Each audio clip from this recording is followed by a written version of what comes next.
ಕಾಂಗ್ರೆಸ್ನ ಕೋಲಾಹಲ ಕಳೆದ 48 ಗಂಟೆಗಳಿಂದ ಯಾವ ರೀತಿ ವಿದ್ಯಮಾನಗಳಿಗೆ ಸಾಕ್ಷಿ ಆಗ್ತಾ ಇದೆ ಅನ್ನೋದನ್ನ ನಾವು ನೋಡ್ತಾನೆ ಇದ್ವಿ. ಸೊ ಈ ಬಡಿದಾಟಕ್ಕೆ ಮೂಲ ಕಾರಣ ಕಾಸ್ಟ್ ಈಕ್ವೇಷನ್, ಅಂದ್ರೆ ಜಾತಿಗಳ ಅದರಲ್ಲೂ ಉಪಪಂಗಡಗಳ ಒಂದು ಲೆಕ್ಕಾಚಾರ ಅಂತ ಹೇಳಲಾಗ್ತಾ ಇದೆ. ಹಾಗಾದ್ರೆ ಜಾತಿ ಸಮೀಕರಣದಲ್ಲಿ ಇಲ್ಲಿ ಏನ್ ಎಡವಟ್ಟಾಯ್ತು ಅಂತ ಕೆಲವರ ಅಭಿಪ್ರಾಯ ಅನ್ನೋದನ್ನ ನಾವು ನೋಡ್ತಾ ಹೋಗೋಣ.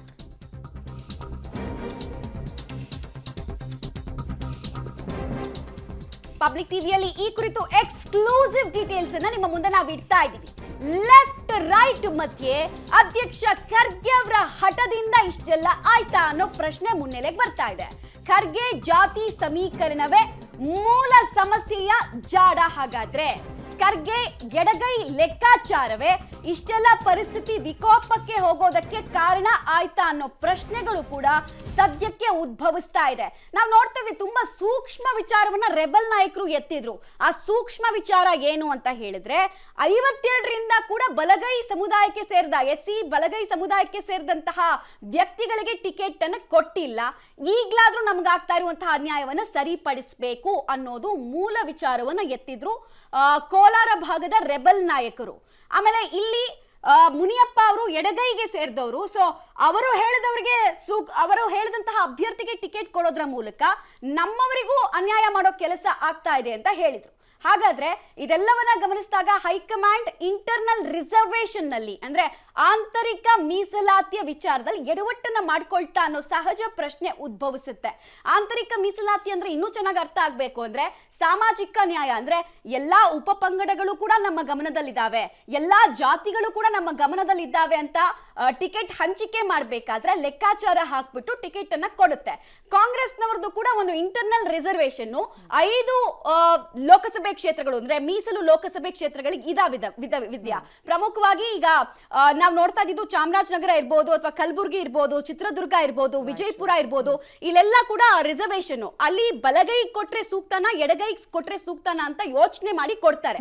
ಬಟ್ ಈ ಸಲ ಅಂದ್ರೆ ಕಾಂಗ್ರೆಸ್ ಒಂದು ಮಾನದಂಡ ಇದೆ, 5ರಲ್ಲಿ 2 ಎಡಗೈಗೆ 2 ಬಲಗೈಗೆ 1 ಲಂಬಾಣಿ ಸಮುದಾಯಕ್ಕೆ ಸೇರಿದವರು ಕೊಡ್ತೀವಿ ಟಿಕೆಟ್ನ ಅಂತ ಹಿಂಗೆ ಮಾಡ್ಕೊಂಡು ಬಂದಿರೋದವರು ಟಿಕೆಟ್ ಪ್ಯಾಟರ್ನ್ ಹಂಚಿಕೆಯಲ್ಲಿ. ಬಟ್ ಈ ಸಲ ಒಂದು ಎಡವಟ್ಟು ಮಾಡ್ಕೊಂಡ್ರು ಈ ವಿಚಾರದಲ್ಲಿ. 3 ಜನ ಬಲಗೈ ಸಮುದಾಯಕ್ಕೆ ಸೇರಿದವರಿಗೆ ಟಿಕೆಟ್ ಕೊಟ್ಟು 1 ಎಡಗೈ ಸಮುದಾಯಕ್ಕೆ ಸೇರಿದವರಿಗೆ ಟಿಕೆಟ್ ಅನ್ನು ಕೊಟ್ಟು ಮತ್ತೆ ಇಲ್ಲಿ ಎಡವಟ್ಟಾಯ್ತು, ಇಲ್ಲಿ ಇಬ್ಬರಿಗೆ ಕೊಡಬೇಕು ಅನ್ನೋದು ಕಾಂಗ್ರೆಸ್ ನಾಯಕರ ಲೆಕ್ಕಾಚಾರ ಆಗಿತ್ತು. ಆದ್ರೆ ಅದು ಸರಿಯಲ್ಲ, ನಮಗೆ ಕೊಡಬೇಕು ಬಿಕಾಸ್ ನಮ್ಮ ಪಾಪ್ಯುಲೇಷನ್ ಜಾಸ್ತಿ ಇದೆ, ಬೇರೆ ಕಡೆ ಗೊತ್ತಿಲ್ಲ. ಆದ್ರೆ ಕೋಲಾರ ಲೋಕಸಭಾ ಚುನಾವಣೆಗೆ ಸಂಬಂಧಪಟ್ಟಂತೆ 29% ಎಸ್ಸಿ ವೋಟ್ಗಳಲ್ಲಿ ಬಲಗೈ ಸಮುದಾಯಕ್ಕೆ ಸೇರಿದಂತಹ ಜನಾನೇ ಆಲ್ಮೋಸ್ಟ್ 3,20,000 ಇದ್ದಾರೆ. ನಮ್ಮ ಜನಸಂಖ್ಯೆಗೆ ಅನುಗುಣವಾಗಿ ನಮಗೆ ಟಿಕೆಟ್ ಕೊಡಬೇಕು, ನಾವು ಕೇಳ್ತಿರೋದ್ರಲ್ಲಿ ನ್ಯಾಯ ಇದೆ ಅನ್ನೋದು ಅವ್ರ ಮಾತು. ಈಗ ನೀವು ನೋಡ್ತಾ ಇದ್ದೀರಾ ಅದಕ್ಕೆ ಸಂಬಂಧಪಟ್ಟಂತಹ ಡೀಟೇಲ್ಸ್. 3 ಬಲಗೈ 1 ಎಡಗೈ ಸಮುದಾಯಕ್ಕೆ ಟಿಕೆಟ್ ಅನ್ನ ಕಾಂಗ್ರೆಸ್ ಇಲ್ಲಿ ತನಕ ನೀಡಿದೆ. 3 ಬಲಗೈ ಎಲ್ಲೆಲ್ಲಿ ಕೊಟ್ಟಿದ್ದಾರೆ ಅಂತ ನೋಡಿದಾಗ ವಿಜಯಪುರ ಮಾಜಿ ಶಾಸಕ ರಾಜು ಅವರಿಗೆ ಕೊಟ್ಟಿದ್ದಾರೆ, ಕಲಬುರಗಿಯಲ್ಲಿ ಮಲ್ಲಿಕಾರ್ಜುನ್ ಖರ್ಗೆ ಅವರ ಅಳಿಯನೇ ಟಿಕೆಟ್ ಅನ್ನ ಗಿಟ್ಟಿಸಿಕೊಂಡಿದ್ದಾರೆ, ಈ ಕಡೆ ಚಾಮರಾಜನಗರದಲ್ಲಿ ಮಹದೇವಪ್ಪ ಅವರ ಪುತ್ರ ಸುನಿಲ್ ಬೋಸ್ ಅವರಿಗೆ ಟಿಕೆಟ್ ದಕ್ಕಿದೆ. ಇವರೆಲ್ಲರೂ ಕೂಡ ಬಲಗೈ ಎಸ್ಸಿ ಸಮುದಾಯಕ್ಕೆ ಸೇರಿದವರು ಅನ್ನೋದು ತಿಳಿದು ಬರ್ತಾ ಇದೆ. ಆದ್ರೆ ಚಿತ್ರದುರ್ಗದಲ್ಲಿ ಮಾಜಿ ಸಂಸದ ಚಂದ್ರಪ್ಪ ಅವರಿಗೆ ಟಿಕೆಟ್ ಅನ್ನು ಕೊಟ್ಟಿದ್ದಾರೆ. ಸೊ ಇಲ್ಲಿ ಎಡಗೈ ಸಮುದಾಯಕ್ಕೆ ಸೇರಿದಂತಹ ಅನೇಕ ಲಕ್ಷಾಂತರ ಸಂಖ್ಯೆಯಲ್ಲಿ ಅಂದ್ರೆ ಒಂದಷ್ಟು ಗೊಂಚಲು ಅನ್ನೋದಕ್ಕಿಂತ ಹೆಚ್ಚಾಗಿ ಪ್ರಮುಖ ನಾಯಕರುಗಳೇ ಇದ್ರು. ಆದ್ರೆ ಅವ್ರಿಗೆ ಮಣೆ ಹಾಕೋದಕ್ಕೆ ಕಾರಣ ಅವರಿಗೆ ಎಡಗೈ ಸಮುದಾಯದ ಜೊತೆಗೆ ಇದ್ದಂತಹ ಸಂಪರ್ಕ. ಸೊ ಇಲ್ಲೂ ಕೂಡ ನೀವು ಕಾಸ್ಟ್ ಈಕ್ವೇಷನ್ ಹಾಗಾದ್ರೆ ಫಾಲೋ ಮಾಡಬೇಕಾಗಿತ್ತು ಪಾಪ್ಯುಲೇಷನ್ಗೆ ಅನುಗುಣವಾಗಿ. ಆದ್ರೆ ಇಲ್ಲಿ ಹೇಗೆ ನೀವು ಎಡವಟ್ಟು ಮಾಡ್ಕೊಂಡ್ರಿ ಅನ್ನೋದು ಕೆಲವರು ವಾದ ಆಗ್ತಾ ಇದೆ. ಆಮೇಲೆ ಇದು ಫಸ್ಟ್ ಟೈಮ್ ಅಲ್ಲ ಈ ರೀತಿಯಾದಂತಹ ಪ್ರಶ್ನೆ ಎದ್ದಿರೋದು. ಹಿಂದೆ UPA ಸರ್ಕಾರದ ಅವಧಿಯಲ್ಲೂ ಮಲ್ಲಿಕಾರ್ಜುನ್ ಖರ್ಗೆ ಅವ್ರನ್ನ ಮಿನಿಸ್ಟರ್ ಮಾಡಿದಾಗ ಮುನಿಯಪ್ಪ ಅವ್ರನ್ನ ಮೊದಲಿಗೆ ಮಾಡಿರ್ಲಿಲ್ಲ. ಆಗ ಮುನಿಯಪ್ಪ ಅವರೇ ಹೋಗಿ ಕೇಳಿದ್ರು, ನೀವು ಬಲಗೈ ಅವ್ರಿಗೆ ಕೊಟ್ಮೇಲೆ ಎಡಗೈವ್ರಿಗೂ ಕೊಡ್ಬೇಕು, ನನಗೂ ಮಿನಿಸ್ಟರ್ ಮಾಡಿ ಅಂತ ಆವಾಗಲೇ ಕೇಳಿದ್ರು, ಆ ಟೈಮ್ನಲ್ಲೇ ಕೇಳಿದ್ರು. ಸೊ ಈಗಲೂ ಕೂಡ ಅಂಥದ್ದೇ ಒಂದು ಗೊಂದಲ ಹಾಗೂ ಕೋಲಾಹಲಕ್ಕೆ ಕಾರಣ ಆಗ್ತಾ ಇದೆ ಈ ಕಾಸ್ಟ್ ಈಕ್ವೇಷನ್ ಸರಿಯಾಗಿ ವರ್ಕ್ ಆಗದೆ ಇರೋದು. ಅಂದ್ರೆ ಕಾಂಗ್ರೆಸ್ನ ಆಂತರಿಕ ಮೀಸಲಾತಿ ಇಂಟರ್ನಲ್ ರಿಸರ್ವೇಶನ್ ಅಲ್ಲಿ ಎಡವಟ್ಟು ಮಾಡ್ಕೊಂಡಿರೋದು. ಮತ್ತೆ ಈಗ ಒಂದು ಸಮುದಾಯಕ್ಕೆ ಅಂದ್ರೆ ಒಂದು ಪಂಗಡಕ್ಕೆ ಕೊಟ್ಟರು ಇನ್ನೊಂದು ಬಲಗೈ ಕೊಟ್ಟರೆ ಎಡಗೈನವರು ಉಲ್ಟಾ ಆಗೋ ಚಾನ್ಸಸ್ ಇದೆ. ಸೊ ಈ ತರದೊಂದು ಜಟಿಲ ಸಮಸ್ಯೆಯನ್ನ ಸದ್ಯಕ್ಕೆ ಕೋಲಾರ ನೋಡ್ತಾ ಇದೆ. ರಾಜೀನಾಮೆ ಕೊಡೋ ನಾಟಕ ಪ್ರಾರಂಭ ಆಗಿದೆ. ಯಾರು ಕೂಡ ರಾಜೀನಾಮೆ ಕೊಡಲ್ಲ, ಇವರು ಡ್ರಾಮಾ ಮಾಡಿದ್ದಾರೆ. ಉತ್ತರದಾರ ಯಾರು ನೀವೇ ಹಿಡಿಬೇಕು ಯಾರನ್ನಂತ. ಮುಖ್ಯಮಂತ್ರಿಗಳಾಗಲಿ ಡೆಪ್ಯೂಟಿ ಮುಖ್ಯಮಂತ್ರಿಗಳಾಗಲಿ ನನಗಿನ್ನೂ ಕರೆದಿಲ್ಲ. ಟಿವಿಯಲ್ಲಿ ನೋಡಿದೆ ಹೈಕಮಾಂಡ್ ಏನು ತೀರ್ಮಾನ ಮಾಡುತ್ತೆ ಅದಕ್ಕೆ ಬದ್ಧವಾಗಿದ್ದೀವಿ ಅಂತ ಹೇಳಿದ್ದಾರೆ. ಪಕ್ಷದ ಹಿತದೃಷ್ಟಿಯಿಂದ ಇಂತಹ ತೀರ್ಮಾನವನ್ನು ತೆಗೆದುಕೊಂಡಿದ್ದಕ್ಕೆ ನಾನು ಸ್ವಾಗತಿಸ್ತೇನೆ. ಮುಖ್ಯಮಂತ್ರಿಗಳು ಉಪಮುಖ್ಯಮಂತ್ರಿಗಳು ಅವರು ನಮ್ಮನ್ನೆಲ್ಲ ಕರೆಸಿ ಮಾತಾಡಿದ್ದಾರೆ. ನಿನ್ನೆ ನಡೆದಂಥ ಘಟನೆ ಇದು ಪಕ್ಷದ ಘನತೆ ಗೌರವಕ್ಕೆ ಕುಂದು ತರ್ತಕ್ಕಂಥ ರೀತಿಯಾಗಿದೆ. ನಮ್ಮ ವಿಷಾದವನ್ನು ವ್ಯಕ್ತಪಡಿಸ್ತಾ ಇದ್ದೀವಿ. ಪಕ್ಷದ ಹೈಕಮಾಂಡ್ ಗೌರವ ಕೊಟ್ಟು ನಾವು ಪಕ್ಷದ ಅಭ್ಯರ್ಥಿಯನ್ನ ಗೆಲ್ಸ್ಕೊಡ್ತಕ್ಕಂಥದಕ್ಕೆ ನಾವೆಲ್ಲ ಕೆಲಸ ಮಾಡ್ತೀವಿ. ಹೊಸ ಅಭ್ಯರ್ಥಿಗಳ ಚರ್ಚೆ ಆಯ್ತಾ? ಯಾವುದೇ ಅಭ್ಯರ್ಥಿ ಬಗ್ಗೆ ಚರ್ಚೆ ಆಗಿಲ್ಲ, ಕೇವಲ ನಿನ್ನೆ ಘಟನೆ ಬಗ್ಗೆ ಚರ್ಚೆ ಆಗಿದೆ. ಇವತ್ತು ನಾವೆಲ್ಲ ಮಾತಾಡಿದಂಥ ಸಂಧಾನ ಸಭೆ ಯಶಸ್ವಿಯಾಗಿದೆ. ಮುಖ್ಯಮಂತ್ರಿ ಮತ್ತು ಉಪಮುಖ್ಯಮಂತ್ರಿ ಹಾಗೂ AICC ಏನು ತೀರ್ಮಾನ ತಗೋತದೆ, ಹೈಕಮಾಂಡ್ ತೀರ್ಮಾನಕ್ಕೆ ನಾವೆಲ್ಲ ಭದ್ರಾಗಿರ್ತೀವಿ. ಯಾರಿಗೆ ಸಹ ಟಿಕೆಟ್ ಕೊಟ್ರೂ ನಾವು ಗೆಲ್ಲಿಸುವಂಥ ಜವಾಬ್ದಾರಿ ನಮ್ಮದು ಅಂತ ಇವತ್ತು ಈ ಸಭೆಯಲ್ಲಿ ಹೇಳಿದ್ದಾರೆ. ಡೀಟೇಲ್ಸ್ ಕೊಡ್ತಾರೆ, ನೇರ ಸಂಪರ್ಕದಲ್ಲಿ ಜಾಯ್ನ್ ಆಗ್ತಾರೆ ಸುಕೇಶ್. ಇಂಟರ್ನಲ್ ರಿಸರ್ವೇಶನ್ ಅಲ್ಲಿ ಒಂದಷ್ಟು ಎಡವಟ್ಟನ್ನ ಮೇಲ್ನೋಟಕ್ಕೆ ಮಾಡ್ಕೊಂಡಿರೋ ಹಾಗೆ ಕಾಣಿಸ್ತಾ ಇದೆ ಕಾಂಗ್ರೆಸ್ನ ಹೈಕಮಾಂಡು. ಸೊ ಇದನ್ನ ಕನ್ವಿನ್ಸ್ ಮಾಡುವಂತಹ ಅತಿ ದೊಡ್ಡ ಜವಾಬ್ದಾರಿ ಖರ್ಗೆ ಅವ್ರ ಮೇಲಿದೆ. ಆ ಪ್ರಯತ್ನಗಳೆಲ್ಲ ಹೇಗ್ ಸಾಗಿದೆ?